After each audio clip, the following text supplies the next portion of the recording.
guys, in this video I'm going to be showing you how to make iCord. iCord is super easy to make. It's actually probably one of the easiest tutorials you will watch on my channel. It's basically a thick cord made out of yarn and you knit it. That's about it. You are going to need 2 double-pointed needles. You're gonna have to have double-pointed needles. I'm not just saying that, because what you're gonna be doing is you're gonna be knitting and then sliding it down to this end and knitting again. Make sure you have those, but otherwise it's super simple. Grab your needles and good luck. First thing you're gonna wanna do is cast on however many stitches thick you want your iCord to be. I'm just gonna do 3 stitches, just because that's pretty standard and makes a nice little cord. You can probably do up to 6. I've tried even 8 stitches before. It gets pretty loose, a little too loose and hollow if you do up to 8 stitches, but it is possible, but 3 is pretty standard. So once you've cast on 3 stitches, you're gonna slide all of those to the end of your double pointed needle.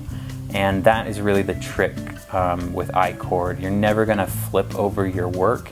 You're always just gonna slide the knitting to the other end and start knitting from that end. And what that does is it's gonna start building a thick little cord. So I will show you.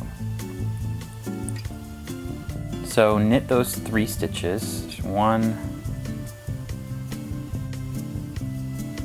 2, and 3. And after knitting those 3, pull everything pretty tight, and then you're gonna slide it down to the end. So instead of flipping it around and working the back, you're just gonna slide it all the way down to the end and start knitting those 3 again. Super simple. And for the yarn, for these first ones, it's gonna be kind of weird, but what you're going to want to do is pull this yarn as tight as you can for this first stitch.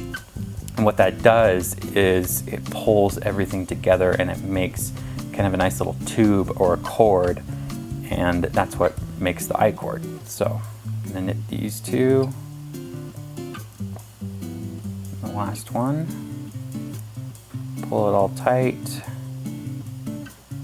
and then slide it down to the end again and start over. So knit 3, make sure you pull that tight.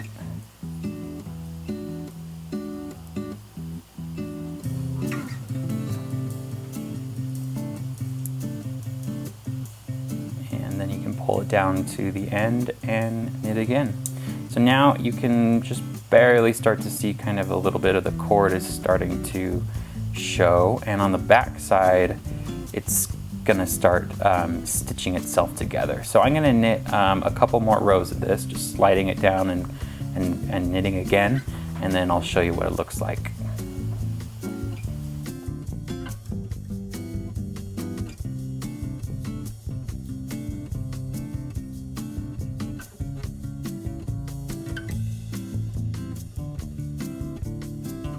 Here's my cord after doing a couple rows, and now you can really tell what it is. It's just a nice little cord, basically. It looks like a shoelace, kind of. And on the back side, it comes together still, so it's a nice rounded cord. And so this is a 3-stitch wide iCord.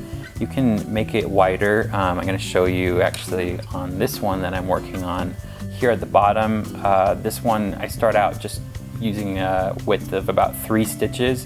Then I jumped up to about, I think this is 4 stitches here, and then I got all the way up to 6 stitches on the top.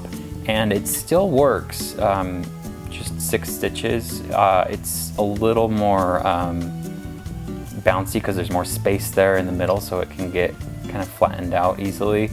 I wouldn't recommend doing more than 6, but it is possible. It still makes a nice cord, but between 4 and 3 makes for a pretty nice iCord. So that is how you make iCord. Again, it's just a super simple way to spice up any knitting project. You can use it to border something or use it for other crafts projects.